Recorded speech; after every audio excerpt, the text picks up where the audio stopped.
As promised, folks, here is the follow-up video, video number 2, of the pans that I was showing you earlier today, the ones that I cleaned up.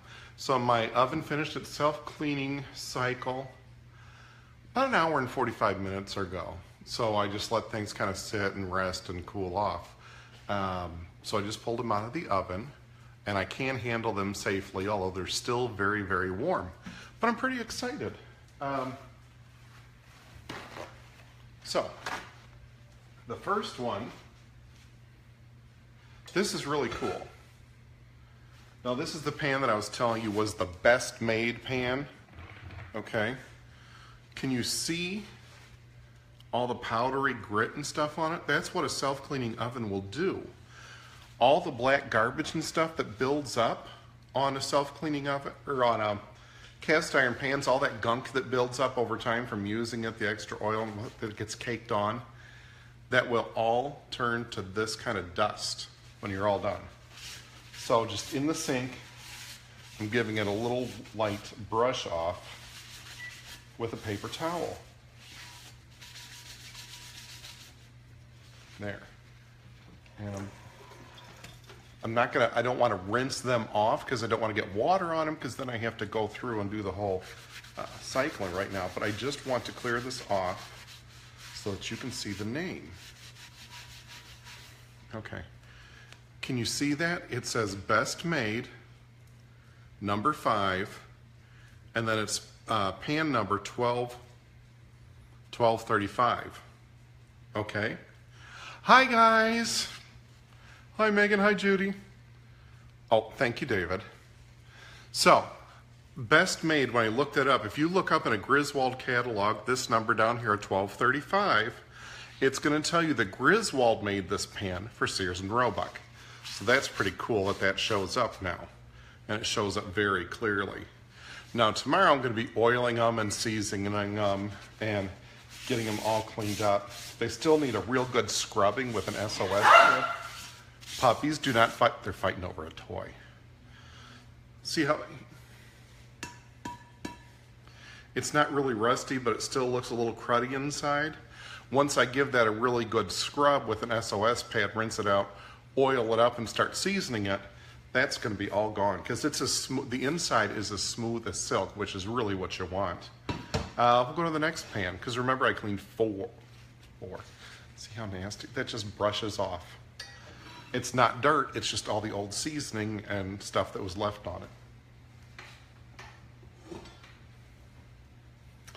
This one, see, it didn't have as much crud built up, but it still had some crud built up. So, this was nice. 3 hours in the self-cleaning oven worked really, really well. And I think it's just easier for you guys to see if I wet this a little bit. And it's still warm, so it's going to dry fast. So you see it says Wagner Ware, Sydney, 0. And then down here it has its ID number, which is 1056R. So you can look these up in some of the catalogs, or look them up online, and they can give you a lot of information on what year they were made even. What year they were made, who made them, et cetera, et cetera.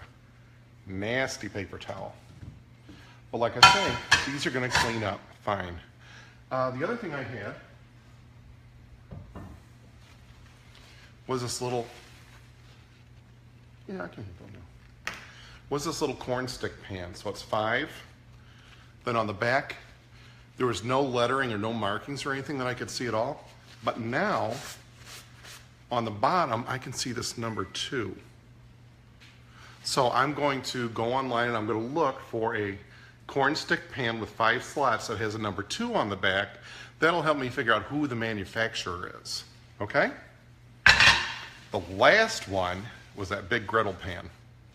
I'm going to bring you over here for this. This is bigger. It holds more heat. This was pretty crudified, I shall say. And bend you down just a little bit. Oops, sorry, I didn't mean to block you. Can you see this now? And again, all that, everything is just brushing right off into the sink.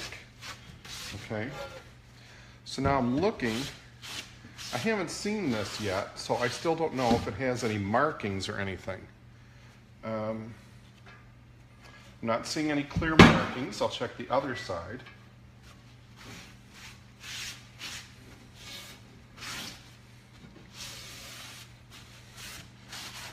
Again, not seeing any markings, nothing clear. Oh, you're getting a good view of my head while I'm doing this, aren't you?